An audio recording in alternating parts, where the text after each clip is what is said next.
Hi everyone, this is Misty here, and I'm here to answer your questions about what tools I am using and why I use them.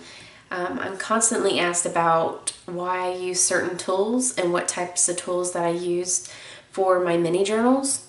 So today I figured I'd share a quick video of sharing that with you. One of an essential tool that I never leave home without, especially for my classes, is my jewelry making kit.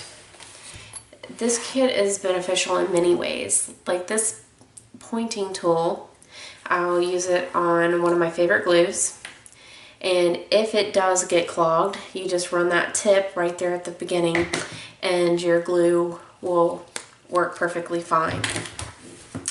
It also helps with moving fine pieces around, just using that very tip.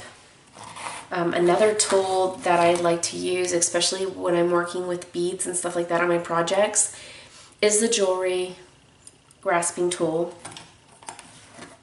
And as you know, a lot of my projects usually have some sort of beading or metal charms on it.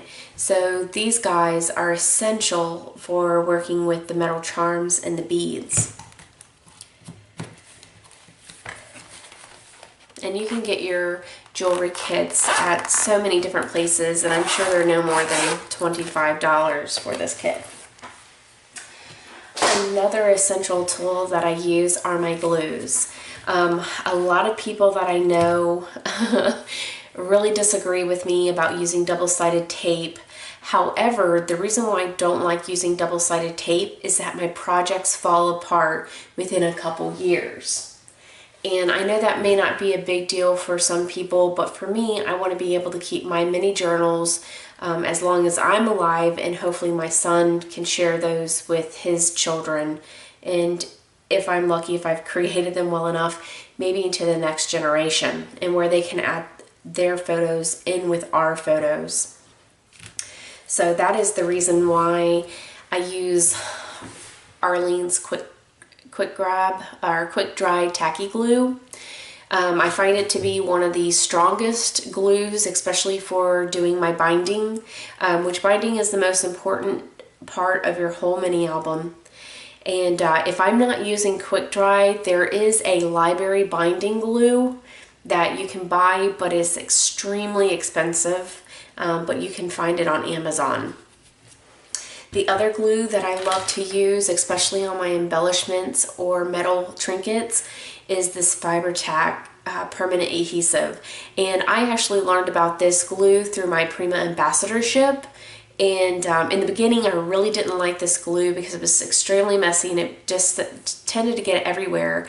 But I learned that it dried very quickly and it would hold any kind of embellishment that I'd like. So what I figured out doing, instead of cutting the tips of my glue, what I do is I take a very sharp point of a large needle and I poke a hole through the top, so that way only a needle size a glue stream comes out. Because using glue, you have to be very careful not oversaturate your paper, because then it warps on you. And a lot, as you know, warping paper is just not a very pretty feature in your journals. Another tool that I use is just a spray bottle full of water. I know a lot of people use baby wipes, and I do have a tendency to use baby wipes, but I found that it's a lot quicker to clean up my mess with just a couple squirts of water and a paper towel. Another essential tool that I use is my rulers, which I use the Tim Holtz clear ruler. I do love it. It has one side that's metal where I can cut the paper and not cut the plastic part of my ruler. And then of course, Tim Holtz's scissors. This cuts a lot of my jewelry and a lot of my embellishments, and it can really get through a lot of stuff. For my fine cutting and fussy cutting, I like to use two different scissors. One is the Cutter Bees, and then this is a pair of scissors that I got many years ago with something, but these cut the paper like butter, and I love them. Another essential tool that I use is my plaster knives and liquid latex modeling paste. I use this, and I also use a glass bead as well. Another essential tool that I use is, there's a lot of times where I mistakenly glue my pages down upside down or not completely straight, and I'll take my little tool here and I'll reposition the paper.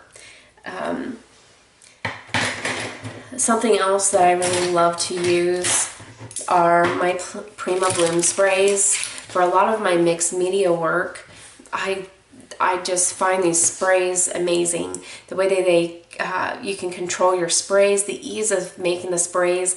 I haven't had any of them clog on me. In the past, when I've been forced to use Tattered Angels, they've always clogged, and I've always had issues, which just made me stop using them as much. But since Prima has released Color Bloom spray, I have been able to find a new love for your spray inks.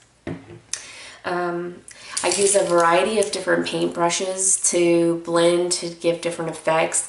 I also use these like little Fanta sticks, and they're really helpful because it's a blending tool. You get it wet, full of water, and you put the water right here in the tip, and you're able to blend your projects, which is really nice when you're working with multiple colors. Something else that I never leave home without is a portable cutting mat, and this one just happens to be my favorite. It works really well, and it's just pocket size where you can take it with you, where it fits in your bags and stuff like that. This is my favorite distressing tool of all time. I used to use Tim Holtz, but it's so small, it was inconvenient, and I get inconsistent distressing. So it wasn't something that I really particularly used a lot. I would typically use the edge of my scissors to get desired looks. Now, some time ago, Prima came out with their distressing tool, and it has so many options for you to use to distress and to age and give your paper any kind of look that you want. These things are interchangeable. You can take those off. It's just fantastic. It's a tool that I rarely leave home without, especially for all the workshops that I hold. My other favorite tool is Prima's X-Acto knife. It is amazing. It is very comfortable to hold. You're able to fussy cut and really do a lot of stuff with this knife that most X-Acto knives aren't able to do. One of my favorite blades come with this tool, and it's an S blade, or at least that's what I like to call it, and they have the storage room for extra blades. But it's just a very nice X-Acto knife, and you're able to really make some fine cuts. My other essential tools are, of course, my Gelatos. They work really well with the Color Bloom spray, and you can really make things vivid and pop.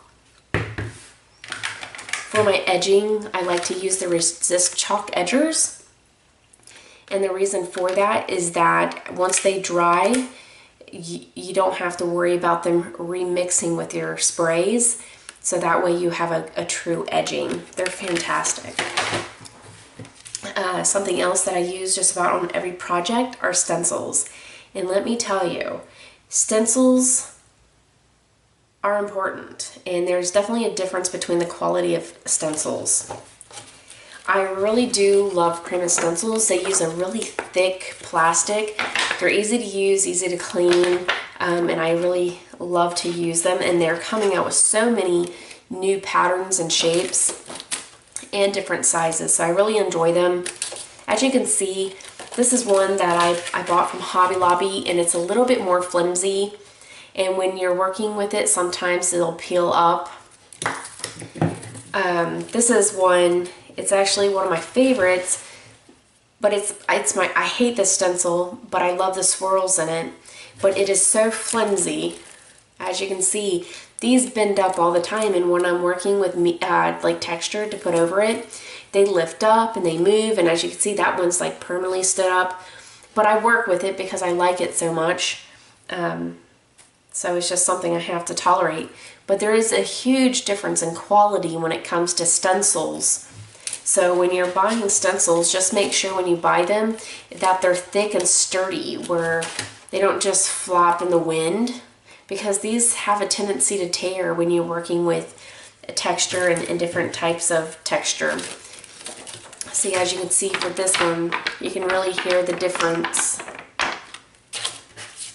of how thick they really are.